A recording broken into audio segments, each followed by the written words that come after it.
welcome back to the channel. This is UCM Pigs Motovlogs and other stuff. And today I'm out doing something that I haven't done in a while. It's windy. Hopefully not getting a lot of wind noise, but it's a little breezy today. And if you haven't noticed, this is your Motovlog weather forecast. I'm in shirt sleeves. It's going to be like 81 today, and it's the first full week of March. I'll take it. So spring has sprung.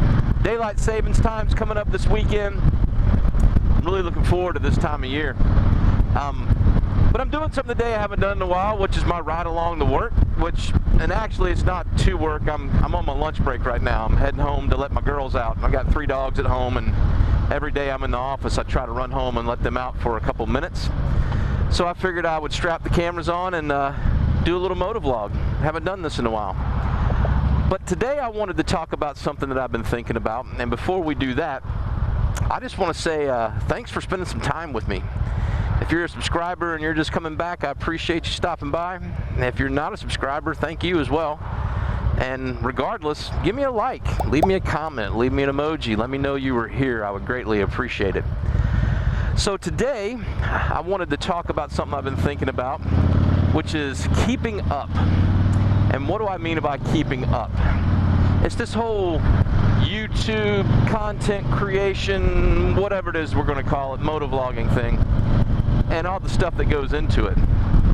I am approaching my 1-year anniversary of doing this.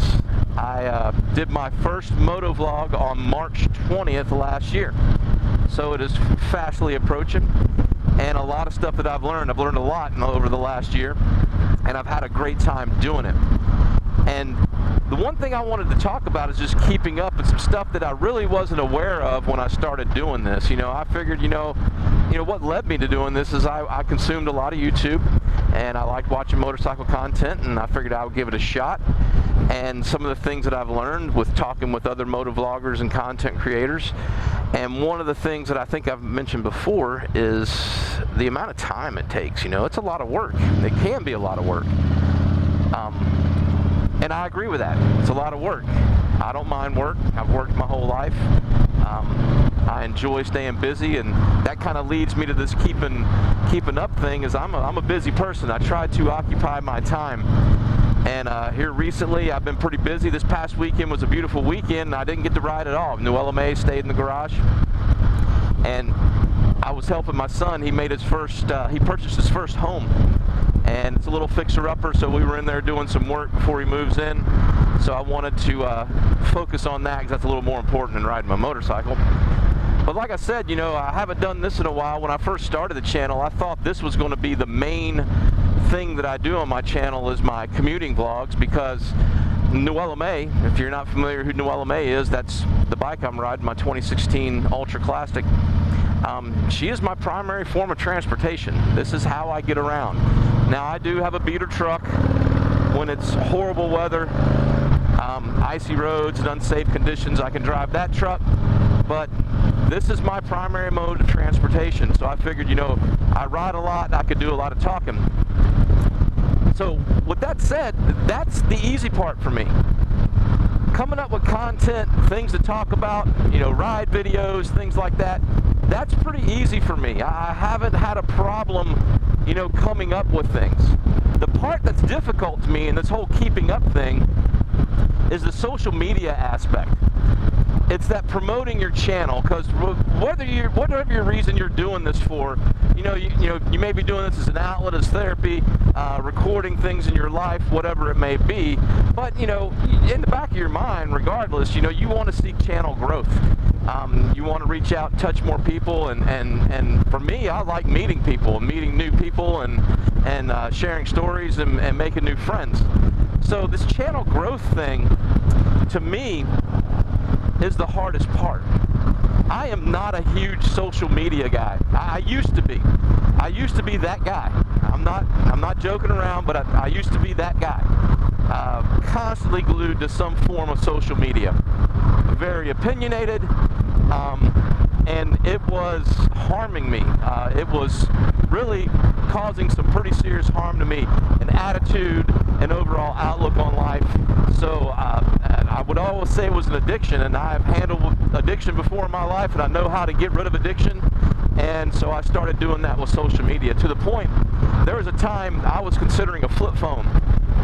Going back to a flip phone. I didn't go that drastic. I just deleted all social media off my smartphone, and the only time I would look at social media was from a computer or my tablet, because I do like the part of social media, you know, keep in touch with family and old friends, but the other garbage that comes along with it, and I think you guys know the platform I'm talking about, not a big fan of that. So I've throttled back on my social media presence, and then I started this YouTube thing and quickly realized you need to have a social media presence. And I just don't see how some of these content creators, especially some of these very large successful channels, they're not full-time yet, but they're close to it. I mean, they're on everything. Facebook, Instagram, Twitter, TikTok, then their YouTube. That's a lot of stuff to keep up with. You know, me personally, I broke down and you know, I have an IG account for my channel. I don't do Facebook. I'm not a huge fan of Facebook because of the other garbage that's on there. Instagram kind of throttles it back a little bit. You don't get as much as the politics and personal opinions and stuff like that. Got off Twitter a long time ago.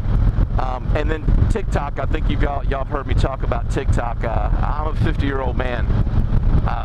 You know, I'm not a big fan of TikTok because every time I try it, you know, it's 13-year-old girls dancing around half-dressed, and it just feels weird to be a 50-year-old man laying on the couch in sweatpants watching TikTok.